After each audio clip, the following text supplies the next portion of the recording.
Senator Ted Cruz's Take It Down Act, which was supported recently by Melania Trump, is it just another Protect Women's initiative?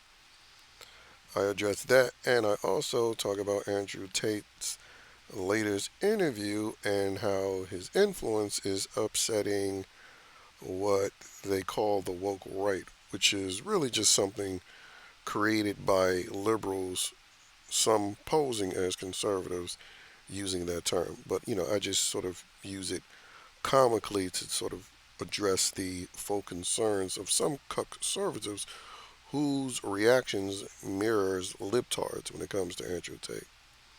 And it's relevant because of this Take It Down Act, which you can see as another thing focusing on protecting women, despite the fact that there's a myriad of things that are happening and neither side chooses to address it, which is the myriad of things attacking men and young boys.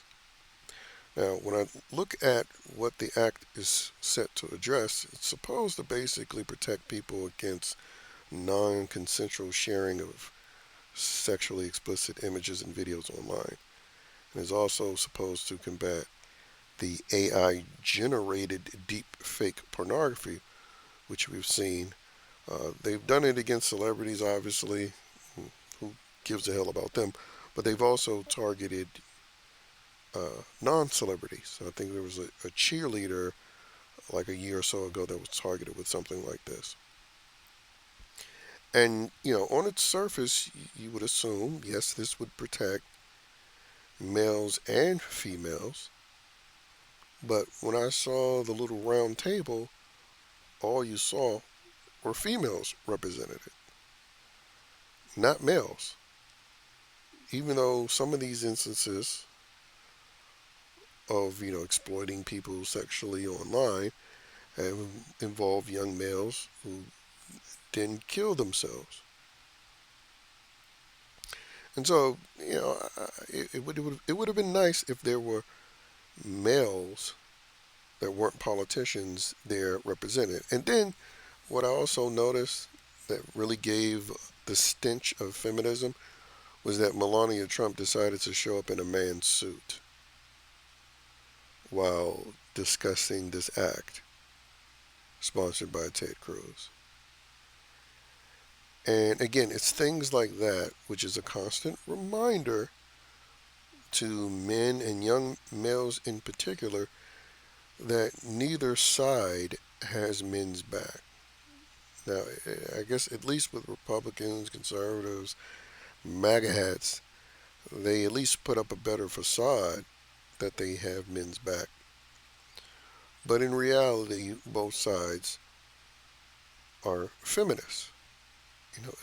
It's the reason why we have so many Republic cucks and conservatives, because a lot of that is based in the fact that they're still exhibiting feminist energy. Because the fact of the matter is, when you're talking about laws that truly protect women, it's mostly men pushing those laws, like the banning of trannies, men, in female sports, which not a single Democrat supported. And according to some poll, 79% oppose men playing in women's sports. And the fact that it's just 79% just tells you how disturbed a lot of people in this country are. And I can guarantee you the majority that support it are females. Females and the simp cuck males who follow their leads. And so, when you're talking about the reality of protection, it really, particularly for women, it really happens under male leadership, which brings me to the Andrew Tate portion of this video. It's a lot of what he talks about, among other things, and he recently talked about it on the PBD podcast, which, the usual suspect were upset about that, saying, how dare can any conservatives support this sex trafficker rapist who says things that are controversial and has, multiple women in his life? Well, guess who fits that description? Donald Trump. So it's flagrantly hypocritical to accept accusations that, as far as I'm aware of, especially since he's not stuck in Romania any longer and now in America, they haven't found him guilty of anything.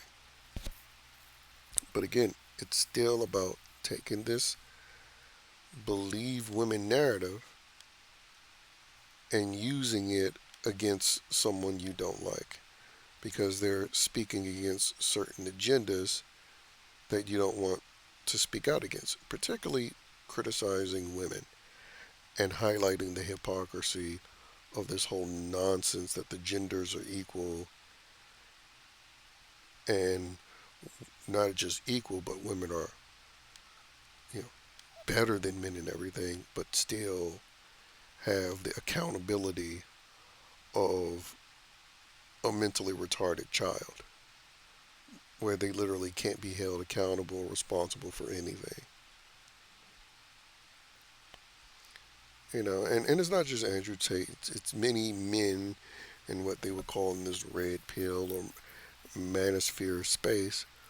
But, ultimately, it's easily observable nonsense that goes on in this country. Again, you have the double standards when it comes to race. You have the double standards when it comes to the gender identity nonsense. And then you have the ultimate double standard when it comes to gender. Because the gender double standard affects all demographics, particularly all demographics of heterosexual men. And it's this sort of bullshit that allows the Andrew Tates of the world a lane to, build a career for himself. Because if there was at least, one party in this country that made it perfectly clear that they had men's back, then Andrew Tate wouldn't have a voice, at least not in this country. And, all of this accusatory nonsense, especially coming from politicians, knowing that the Epstein list is probably being protected because a lot of their degenerate crimes will probably be found out. I mean, they're the last group of people that anybody cares to hear from when they're talking about, oh, look at this bad guy over here. When we know they do vile and evil, disgusting things behind closed doors. And again, I'm talking about the conservatives, the Republicans. I mean, the liberals, Democrats don't even come into this equation. I mean, like we know that that's just their existence. They're shamelessly functioning in hypocrisy, contradiction, and double standards. But again, we are talking about the one side that, at the very least, should understand the concept of due process, not caring to understand that, and again, regurgitate every SJW libtard talking point when it comes to Andrew Tate. Again, that's when well, the right is not even serious when it comes to protecting men and protecting so-called white people who, it's the demographic that enables Republicans to even have a chance. Because if it was dependent on the minority population of this country, then Democrats would always win. And so, again, they leave themselves vulnerable not only by not having men's back, but not having their main racial demographics back. because still I haven't heard Trump thank that demographic for getting him elected. He had some bullshit event for Black History Month when there was nowhere near enough Negroes that voted to get him to win. The Amish played a bigger part in ensuring his victory than so-called black people. And someone who's a conservative that happens to be black, who's truly conservative, they don't give two shits about any of that pandering bullshit. Because again, it helps no one. In fact, it hurts. The identity politics game. The identity politics game is what allows violent crime to continue with blacks and browns because they don't want to address it because of the racial component. Identity politics is what allows female sexual predators to roam free because, again, they don't want to hold females accountable. And then, of course, the gender identity nonsense. We have trans terrorist groups forming, those things not being addressed earlier on because of the alphabet sex cult aspect of identity politics. So any pandering based on identity politics is a negative, not a positive at all. Even when you're trying to elevate people that's under the conservative umbrella, it needs to be dead, killed, period.